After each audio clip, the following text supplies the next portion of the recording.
എല്ലാവർക്കും നമസ്കാരം.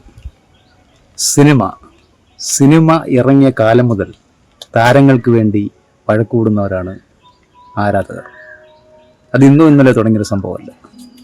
സിനിമ ഈ ലോകത്തുണ്ടായ കാലം മുതൽ ഇന്ന് വരെയും താരങ്ങൾക്ക് വേണ്ടി നമ്മൾ തമ്മിൽ വഴക്കൂടാറുണ്ട്. അതൊരു സ്നേഹപ്രകടനമായ വഴക്കുകളാണ്. ഉദാഹരണത്തിന് പണ്ട് പ്രേം നസീർ, സത്യൻ ഇവർക്ക് വേണ്ടിയായിരുന്നു കൂടുതൽ പേരും തമ്മിൽ വഴക്കൂടിക്കൊണ്ടിരുന്നത്. പ്രേം നസീറാണ് നല്ല നടൻ, അതല്ല സത്യനാണ് നല്ല നടൻ എന്നിങ്ങനെ പറഞ്ഞ് അന്നത്തെ തലമുറകൾ അതിനുവേണ്ടി ശബ്ദിക്കുമായിരുന്നു. നമ്മളൊന്ന് നോക്കിക്കഴിഞ്ഞാൽ ഓരോ മനുഷ്യരും ഓരോ സ്വഭാവമാണ്, ഓരോ ശരീരപ്രകൃതിയാണ്, സംസാരത്തിൽ വരെ വ്യത്യസ്തമാണ്. അപ്പോൾ ഒരാൾ ചെയ്യുന്ന ഒരു വേഷം മറ്റൊരാൾ ചിലപ്പം ചെയ്യാൻ പറ്റിയെന്ന് വരത്തില്ല. ഉദാഹരണത്തിന് അന്ന് സത്യം ചെയ്ത വേഷങ്ങൾ പ്രേം നസീറിന് ചെയ്യാൻ പറ്റത്തില്ല. അതുപോലെ പ്രേം നസീർ അഭിനയിച്ച പല വേഷങ്ങളും സത്യനെ കൊണ്ടും ചെയ്യാൻ പറ്റത്തില്ല. പ്രേം നസീറിന് അഭിനയിക്കാൻ അറിയില്ല എന്ന് പറയുന്നവരുടെ മുമ്പിൽ അദ്ദേഹം ഇരുട്ടിൻ്റെ ആത്മാവ് എന്ന ഒറ്റ ചിത്രത്തിൽ താൻ ഏറ്റവും നല്ല നടനാണ് തെളിയിച്ച ഒരു താരമായിരുന്നു പ്രേം നസീർ.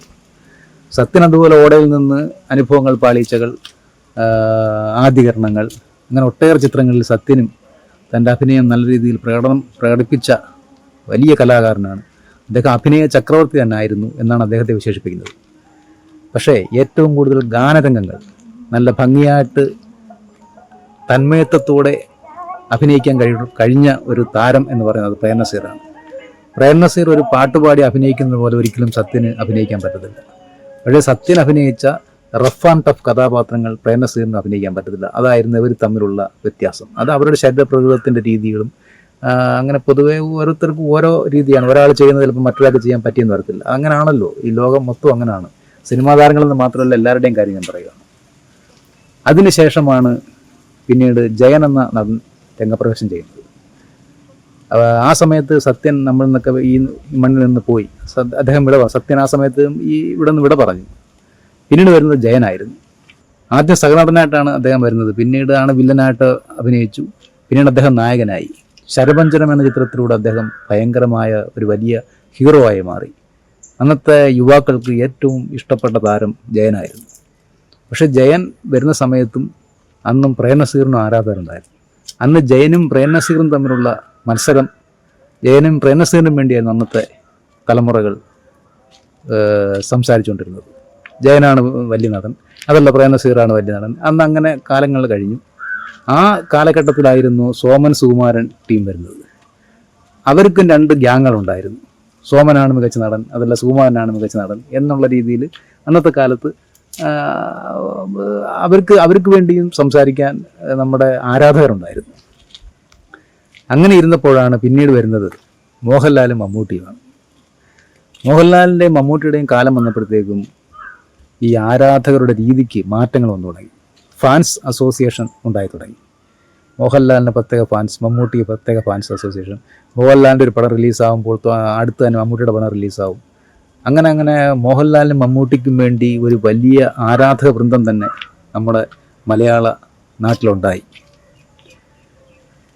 മമ്മൂട്ടി ആ കാലഘട്ടങ്ങളിൽ IV ശശി, ജോഷി, കെ മധു ഇങ്ങനെയുള്ള സംവിധായകരുടെ കൂടെ അഭിനയിക്കുന്ന സമയത്ത് PG വിശ്വംഭരൻ അവരുടെയൊക്കെ പടങ്ങളിലായിരുന്നു അന്ന് മമ്മൂട്ടി കൂടുതലായിട്ട് അഭിനയിച്ചുകൊണ്ടിരുന്നത്. ആ കാലഘട്ടത്ത് മമ്മൂട്ടി ഇത്തരം സംവിധായകരുടെ കൂടെ അഭിനയിക്കുമ്പോൾ മോഹൻലാൽ അഭിനയിച്ചുകൊണ്ടിരുന്നത് സത്യനന്ദിക്കാട്, പ്രിയദർശൻ, കമൽ, പിന്നെ തമ്പി കണ്ണന്താനം ഇവരുടെ ചിത്രങ്ങളിലൂടെ ആയിരുന്നു അന്ന് മോഹൻലാൽ അഭിനയിച്ചുകൊണ്ടിരുന്നത്. അപ്പോൾ മോഹൻലാൽ ആക്ഷൻ ചെയ്യുമായിരുന്നു, അതിൻ്റെ കൂടെ തന്നെ അദ്ദേഹം തമാശ നല്ല രീതിയിൽ കൈകാര്യം ചെയ്യുമായിരുന്നു. മമ്മൂട്ടി കൂടുതലും സീരിയസ് കഥാപാത്രങ്ങളായിരുന്നു അന്ന് ചെയ്തുകൊണ്ടിരുന്നത്. അതായത് കുടുംബ പ്രേക്ഷകർക്ക് ഏറ്റവും കൂടുതൽ മമ്മൂട്ടി ചിത്രങ്ങളായിരുന്നു അന്ന് കണ്ടുകൊണ്ടിരുന്നത്. കാരണം കുടുംബ പശ്ചാത്തലമുള്ള കൂടുതൽ ചിത്രങ്ങൾ മമ്മൂട്ടിയുടേതായിരുന്നു. മോഹൻലാലിൻ്റെ സിനിമകളെന്ന് പറഞ്ഞാൽ കൂടുതലും അടിപൊളി പടങ്ങളായിരുന്നു. യുവാക്കൾക്ക് ഏറ്റവും ഇഷ്ടമാണ് മോഹൻലാലിൻ്റെ ചിത്രങ്ങളായിരുന്നു. കാരണം ഈ സുഗമോദേവി, സർവകലാശാല, പിന്നെ ചിത്രം, കിലുക്കം, നമുക്ക് ഭയങ്കരമായി തമാശകൾ അന്ന് മോഹൻലാലാണ് മലയാള സിനിമയിൽ നായകൻ തമാശ ചെയ്തു തുടങ്ങിയത്. കൂടുതലായും ചെയ്തു തുടങ്ങുന്ന ഒരു കാലഘട്ടം വരുന്നത് മോഹൻലാൽ നായകനായ ശേഷമാണ്. അതിന് പ്രേം നസീർ തമാശ റോളുകൾ കൈകാര്യം ചെയ്തിട്ടുണ്ട്. അദ്ദേഹത്തിൻ്റെ ചില സിനിമകൾ കാണുമ്പോൾ നമുക്ക് മനസ്സിലാവും. പക്ഷേ ഏറ്റവും കൂടുതൽ നമ്മളെ ചിരിപ്പിച്ച നായകൻ എന്ന് പറയുന്നത് മോഹൻലാലാണ്. മോഹൻലാലിൻ്റെ വരവോടുകൂടിയാണ് പിന്നീട് നായക നടന്മാർ തമാശ കഥാപാത്രങ്ങൾ ചെയ്തു തുടങ്ങുന്നത്. ജയറാം, ദിലീപൊക്കെ പിന്നീട് തമാശ സിനിമകൾ നായകന്മാർ തന്നെ തമാശ ചെയ്തു തുടങ്ങിയത് മോഹൻലാൽ യുഗത്തോട് കൂടിയാണെന്ന് നമുക്ക് പറയാൻ കഴിയും. അതുവരെയുള്ള നായകന്മാർ അധികം തമാശ അഭിനയിക്കത്തില്ല, തമാശയ്ക്ക് വേണ്ടി പ്രത്യേക നടന്മാരായിരുന്നു അന്നുണ്ടായിരുന്നത്. പിന്നീട് മോഹൻലാൽ നല്ല രീതിയിൽ തമാശ കൈകാര്യം ചെയ്യും, അതുപോലെ മോഹൻലാൽ നല്ലപോലെ ആക്ഷൻ കൈകാര്യം ചെയ്യും, അദ്ദേഹം നല്ലപോലെ അഭിനയിക്കും. അങ്ങനെ എല്ലാം കൊണ്ടും ഒരു കംപ്ലീറ്റ് ആക്ടർ എന്ന വിശേഷണത്തിൽ മോഹൻലാൽ മുന്നോട്ട് പോയി.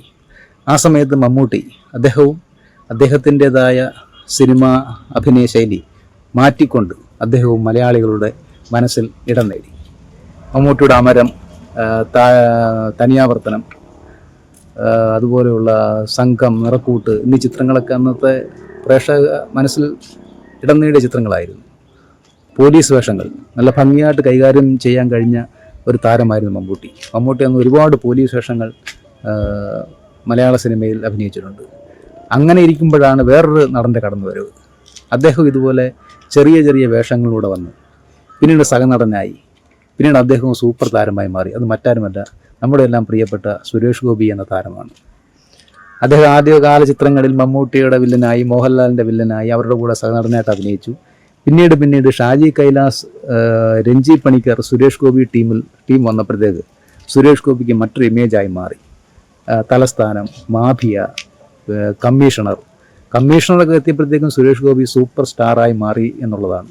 ആ സമയത്ത് തന്നെ അദ്ദേഹം കളിയാട്ടം എന്ന ചിത്രത്തിലൂടെ നമ്മളെല്ലാം വിസ്മയിപ്പിച്ചുകൊണ്ട് അദ്ദേഹം ദേശീയ അവാർഡും നേടി. അപ്പോൾ ആരും മോശമല്ല എന്നുള്ളതാണ് എനിക്ക് പറയാനുള്ളത്.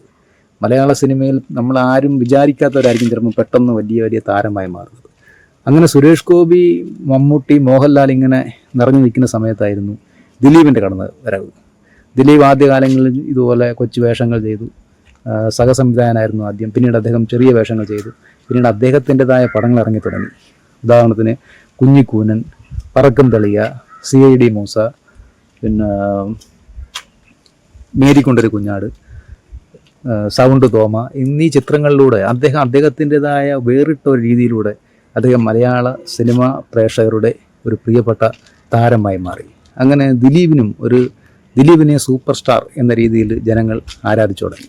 അതിൻ്റെ കൂടെ തന്നെ ദിലീപ് ആക്ഷൻ സിനിമകളും ചെയ്തു. റൺവേ പോലുള്ള സിനിമകളിലെല്ലാം അദ്ദേഹം ആക്ഷനും കൈകാര്യം ചെയ്തിട്ടുണ്ട്. അപ്പം തന്നെ കൊണ്ട് അതും ചെയ്യാൻ സാധിക്കുമെന്ന് തെളിയിച്ച ഒരു താരമായിരുന്നു ദിലീപ്. പിന്നീട് വന്ന ആളായിരുന്നു പൃഥ്വിരാജ് ആദ്യം ഒരു നന്ദനം എന്ന സിനിമയിലൂടെ വന്നു. ആ പൃഥ്വിരാജ് പിന്നീട് ആക്ഷൻ സിനിമകളിൽ നിറഞ്ഞു നിന്നു. തന്നെ കൊണ്ട് നല്ല രീതിയിൽ ആക്ഷൻ ചെയ്യാൻ കഴിയുമെന്ന് പൃഥ്വിരാജ് തെളിയിച്ചു. പിന്നീട് പൃഥ്വിരാജ് സംവിധായകനായി. അദ്ദേഹം സംവിധാനം ചെയ്ത ചിത്രവും വലിയ വിജയമായി.